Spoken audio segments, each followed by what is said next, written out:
tema e sotme, diplomë për pasion apo vetëm për mbijetesë, sepse është kërkesë. Po, për të mos humbur shumë kohë, e kemi atë që po na pret, ajo. Sot e kemi Valdetën me të cilën do të flasim për shëndetin mendor tek adoleshentët dhe me sa kam informacione, Valdeta i ka një 2 të rinj, më duket, të shkollave të mesme, të cilëve do t'u parashtrojmë edhe pyetje. E po mos të flasim ne të Le të shprehin edhe ata, po. Regjia, nëse jemi gati, mund të inkuadrohemi në lidhje të drejt për drejt edhe me Valdetën. Po, që kemi këtu. Mirëmëngjesi o yll. Yje. Mirëmëngjesi. Tash të ndaj prezanton edhe. Yje, ja. E kam edhe yllin, mund të them se mjekon një mjek të ardhshëm, një yll. Pasi që para kësaj kohe, pak sa ju ndëgjuam dhe u habita nga retorika dhe atë që e fliste. Çfarë do të ndëgjoni, do habitani. Hajde Valdeta, do të na surprizosh. Do me tha një hap për para jemi.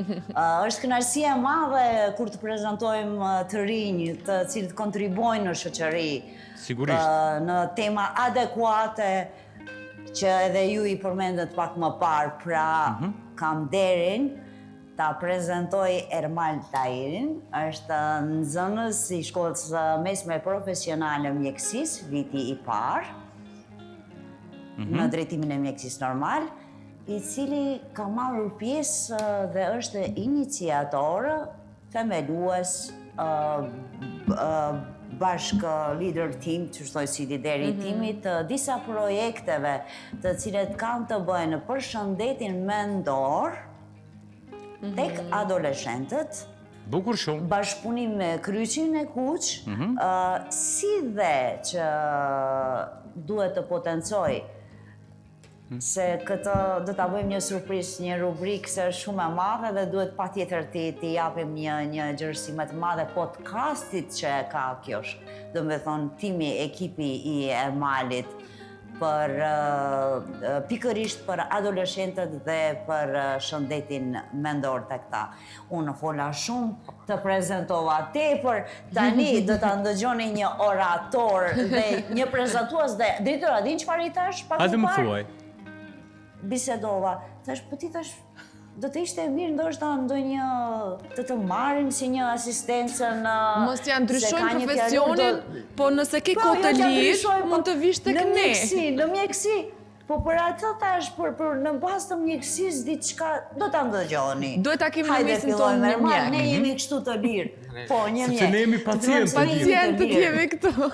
Ne të gjithë jemi pacientë. Ermal, mirëmëngjesi Ermal. Mirëmëngjesi. Dhe mirë se vini në emisionin 9:11. Fillimisht ju dëshiroj suksese për studimet tuaja dhe për pasionin që do ta quaj një ndër pasionet profesionet më humane që i kemi në këtë vendin tonë, sepse flioni nga vetja për të shëruar të tjerët. Po. Unë duke marrë parasysh dhe profesionin që kam, do thot jam në degën e mjekësisë, infirmieri, kam vendosur që të bëj një projekt social, do thot ku në qendër do të vendos gjendjen emocionale dhe psikologjike të këtyre rinjve. Duke marrë parasysh lajmet e ndryshme, mediat të cilat qarkullojnë në rrjetet sociale për adoleshentët, gjendjen e tyre kështu me radhë, ne kemi vendosur, unë kam formuar një grup të rinjve, do thot jemi një grup 6 personash, të cilat jemi nga dega e mjekësisë, edhe kemi vendosur që të trajtojmë tema të ndryshme psikologjike dhe sociale për trajtimin e të rinjve. Fillimisht ne kemi hapur një podcast. Kemi marrë edhe pak punën e gazetarisë, do thotë. Jemi bashkuar me gazetarin, kemi edituar logon, intron, pastaj kemi dërguar një kërkesë tek pedagogja dhe defektologja, ku kemi kërkuar 10 tema sociale për të biseduar me të rinjt. Gjithashtu kemi marrë edhe disa le themi leksione nga psikologja se si duhet të trajtohet një podcast, se si duhet të parashtrojmë pyetje që mos t'i bëjmë shtypje personit përballë. Podcastin që e kemi realizuar është podcasti Ballë për Ballë. është një ndër podcastet që nuk është zhvilluar asnjëherë në shkollat e mesme, qofshin ato profesionale apo gjimnaze, ku kemi ftuar disa të rinj nga shkolla jonë prej lëmive të ndryshme, si për shembull juridiku, tregtia, menaxhment biznesi, mjekësia e kështu me radhë. Në përgjithësi, podcasti ka shkuar shumë mirë, dhe thotë shumë të rinj e kanë gjetur veten duke u përgjigjur në pyetje dhe duke shprehur mendimin dhe opinionin e tyre. Urime dhe suksesi gjithmonë. Më pëlqen kjo, që po mundoheni që në forma të ndryshme të edukoni dhe të jeni sa më afër problemeve të rinjve. Një gjë shumë e mirë. Shumë sepse të rinj mes të rinjve din të shprehen më mirë. Normalisht. Është një mënyrë shumë e bukur. Përmjet podcast, po nëpërmjet podcastit përcjellet mesazhi më i qartë më i mirë, po jo. Pastaj përmes këtij projekti, do thotë PHV-s, promovimi i vlerave humane, ku do të konkurrojmë edhe në Kryqin e Kuq për projektin e vitit, kemi vendosur që përpos socializimit me adoleshentët, të bëjmë edhe një deg tjetër, socializimi me fëmijët. Duke mos i lënë anësh dhe ata janë e ardhmja, kemi bashkëpunuar me Qirë dhe Mbërbardha, këtu në komunën e Çajirit, ku kemi bërë 3 ditë aktivitete të ndryshme sociale, kemi biseduar me fëmijët, kemi luajtur lojra të ndryshme dhe jemi njoftuar duke avancuar të prezantuarën e tyre. Ermal, Do thotë kemi bërë aktivitete të ndryshme. Ermal, më dëgjo. Keni marrë shumë obligime që ju takojnë të rriturve. Po, e vërtet është kjo. Një gjë që më pëlqen shumë, por me siguri dhe mbështetje shumë. Duke parë se nuk veprojnë siç duhet të rriturit, kështu që ju mbetet mbar ju. Kemi vendosur do thotë që të marrim ne iniciativën në rinia për të ardhmen tonë, por gjithashtu me mbështetje nga defektologja, stafi i shkollës e kështu me radhë. Kemi pasur një mbështetje shumë të madhe edhe nga organizata e Kryqit të Kuq, të thotë pikësinimi jonë ka qenë socializimi me të rinjën sepse ne jemi ardhmja. Të lumt për guximin, për idenë, edhe për përgatitjen që e keni. Më pëlqen shumë. Ermalën dua vetëm të bëj një pyetje, Vale, vetëm më lejo vetëm një pyetje, dua ta bëj pak pa dalur edhe shumë nga tema, por Ermal, si e sheti pjesën e të rinjëve që duhet të zgjedhin profesionin apo edhe pasionin që ata duan? A ndodh shpesh që të takosh në shoqëri apo në shkolla tjera, jo vetëm profesionale, por edhe ato gjimnaze që nxënës se disi apo studentët po zgjedhin një profesion që nuk e kanë për zemër, mirë po e zgjedhin për shembull vetëm për shkaqe financiare. Më duket se s'kam bri aty, se është viti i parë në E kuptoj, jo e kuptoj, po ndoshta ka shoqëri pak më të gjerë. Viti i parë, mirë po është. Prandaj po e zgjeroj temën, sepse Ermali qenë ka një Zgjeron e liri se fantastik, unë një fola student gjysmore e para. Një student Fantastik. Zgjedhja e profesioneve edhe vazhdimi i studimeve të larta ka qenë një ndër temat kryesore të bisedimeve gjatë podcastit tonë. Se apo i zgjedhim ne profesionet, apo po i zgjedhim vetëm nga frika se ndoshta në të ardhmen nuk do të kemi kushtet e mjaftueshme ekonomike. Kemi biseduar shumë edhe me të rinjët, edhe kemi marrur vesh që secili i ri kur arrin në vitin e 4 të shkollës së mesme, qoftë ajo profesionale ose gjimnaz, menjëherë hyn në rrjetet sociale duke kërkuar çështje të ndryshme se cili profesion është më i paguari në Republikën e Maqedonisë së Veriut, cili profesion mund të arrijë diçka më shumë në të ardhmen. Do thotë cili profesion është i suksesshëm në atë moment. Kjo nuk është një gjë gjithmonë e mirë, pasi që gjithmonë ajo ambicia, ajo ëndra për të studiuar atë që ti dëshiron, lihet anash për të studiuar një djegë që ti ndoshta nuk e ndjen fort, por vetëm e bën që në të ardhmen të kesh kushtet e mjaftueshme ekonomike. Shumë e vërtetë dhe pajtuan ligjerata, o Dritro. Po, definitivisht. Dritro, ligjerata. Definitivist duhet ta marrim atje në televizionin tonë dhe të na bëjmë disa podcaste me Drit. A çfarë të bëjmë Dritro një kënd të vogël disi në emision të mëngjesit mujor, rubrik. Është shumë interesante se unë e pash një video të tyre që dua ta përdor për kronikën që do ta bëjmë, domethënë në vim. Vërteta. Gjatë muaj tjetër. Ermali ka qëllimi kryesor i Ermalit është mësimi që e ka atje dhe pastaj kohën e lirë mund të t'i bën këto aktivitete të cilët edhe pse është i përgatitur, unë uroj që të jetë po aq i përgatitur edhe në mësimet, sepse më primare se atë që është atje nuk ka. Kretë këto tjerat janë aktivitetet të lira që mund t'i bën. Unë kam një shqetësim. Më pëlqen se është përgatitur djali, po. është shumë normale, Dritrova Albona, unë kur e pash podcastin, ishte mu dërgua linku 5 minuta diku, me njëherë më ra ideja, thash, përse jo ndoshta atë podcast që e bëjnë, që ishte shumë interesant, me nxënësit e shkollave, me tematika që sfida më e madhe tek adoleshentët edhe thash, wow, thash vërtet qenë ka për ndonjë media, ndonjë kënd që t'u japim hapësirë mujore apo javore, ndoshta edhe te rubrika jonë, dhe që të lidhemi çdo herë dhe do t'jetë shumë interesant. Unë kam një pyetje, mirë po është më shumë shqetësim se sa pyetje, sepse kur flasim për diplomën, kur flasim për pasionin dhe punën dhe gjendjen ekonomike për të rritë të cilët i bëjnë ato, të them, hulumtime se ku do të vazhdon edhe shkolla e mesme, por edhe shkollimi i lartë.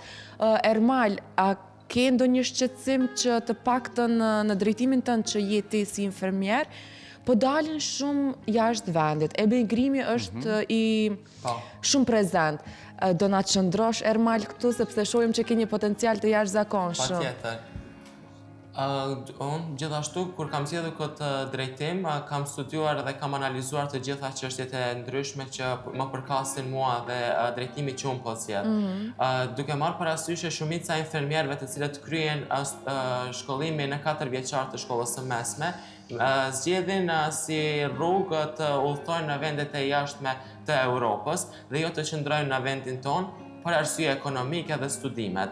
Nuk e shohin të qëndrueshme që të qëndrojnë edhe 6 vite këtu të studiojnë mjekësinë e përgjithshme, apo të studiojnë edhe 3 vite infermierin në fakultete, por e shohin që më shumë e ndjenjë të largohen nga vendi që të fitojnë një shumë të caktuar për të mbijetuar. Do thotë këtu vëhet në pa mbijetesa. Nuk flitet për tema tjera se ku të vazhdoj studimet, por gjë kryesore është si unë do ta mbaj familjen dhe si unë do të mbijetoj. Nuk është zgjedhje për detyrim. Shqetësim shumë i madh për të rinjt që të merren me këto halle. Urojmë që në këtë nënqillin ton të vëdijsohen edhe politikanët, ata që na udhëheqin, që këto brenga shqetësime që i kanë familjarët mos u ndjellim të rinjve, sepse duhet të merren me diçka tjetër, plus edhe këtë hall ta kenë është pak se e tepër do ta quajë. Gjatë podcastit tonë, do thotë ne e morëm podcastin si komplet një dritare të hapur për të shprehur mendime dhe opinionet e rinis, duke vendosur në pa dhe duke i treguar të tjerave dhe mediave të tjera se ne rinia meritojmë edhe një pjesë të vogël në, le themi, në komplet medjen e saktuar, qofshin ato media ndërkombëtare ose të Republikës së Maqedonisë ose të vendeve tjera. Do thotë secili i ri duhet të ketë një hapësirë të caktuar për të shprehur ankesat, mendimet dhe çështje të ndryshme në lidhje me aktualitetin e Republikën e Maqedonisë së Veriut. Ermal, kam edhe një pyetje, sepse tash e dim që shëndeti mendor, unë mendoj se ka arritur edhe atë pik synimin të themi viteve të fundit, realisht duhur sepse po flitet për shëndetin mendor, po bëjnë ulumtimet e shumta, po flitet edhe me të rinjt. Mirë po t'ja, mendon që ne po krijojmë një gjenerat më tepër emocionale apo po ndërtojmë një gjenerat të shëndetshme emocionale? Si mendon, dua ta di mendimin tënd personal. Patjetër. Në gjenerata Gen Z, do thotë gjenerata e re, unë mendoj që në përgjithësi jemi të informuar shumë mirë për shëndetin mendor apo edhe për çështje të tjera të caktuara.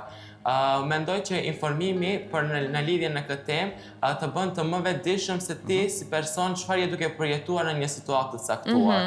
Të bën më të vetëdijshëm që se në këtë situatë çfarë duhet ti të kërkosh ndihmë, ku duhet të kërkosh ndihmë dhe në çfarë mënyre ti duhet të trajtohesh.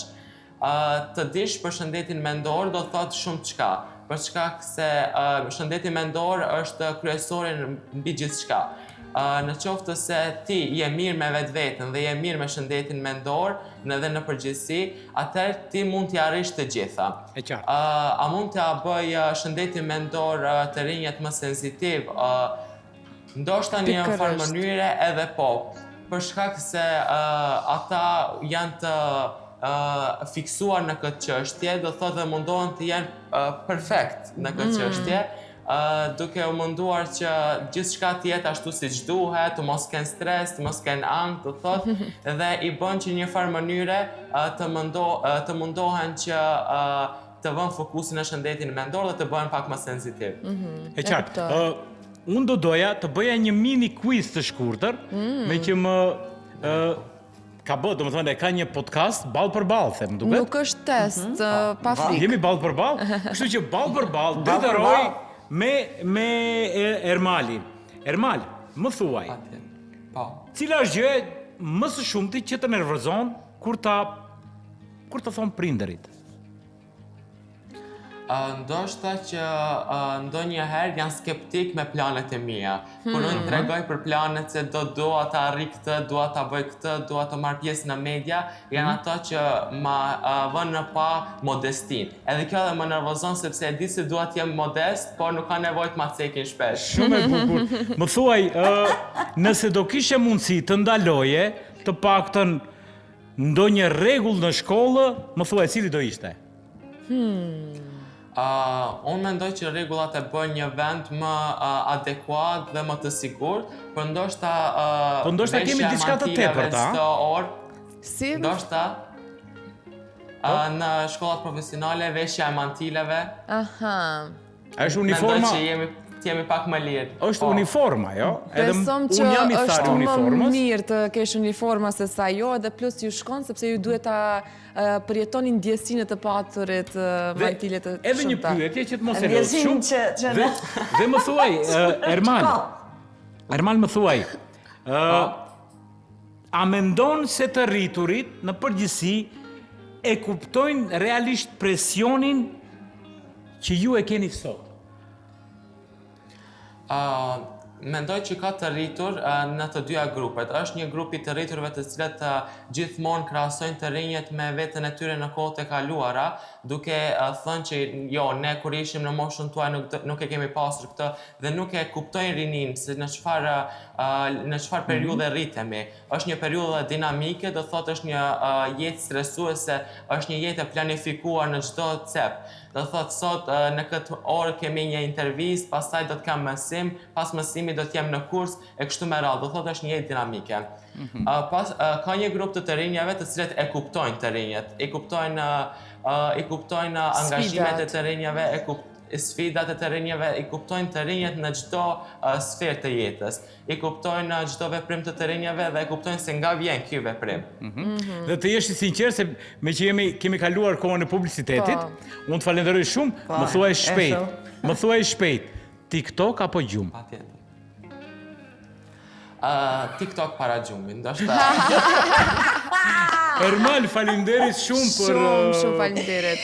Unë nuk fola se unë kronikën do ta bëj më pas me podcastin. Falenderoj shumë. Kështu që nuk fola. E falenderoj edhe Ermalin për gjitha iniciativat që i bën, edhe uroj që do ta kemi edhe në studio ndonjëherë. Energjia mos të shtirt asnjëherë dhe do të kemi në studio Ermalin do ta kemi më shpesh. Po, sigurisht. Edhe në studio, edhe kështu jashtë studio. Ju falenderoj edhe për energjinë pozitive që na e prut këtu edhe bashkë tek gjithë shikuesit tanë. Uroj që të kemi sa më shumë kuadër, sa më shumë të rinj, të përgatitur si Ermali, sepse ka, por do të mundohemi që nëpërmjet lensit, nëpërmjet objektivit të televizionit të Alsat, t'i zbulojmë të gjithë dhe të mos i lëm të heshtur.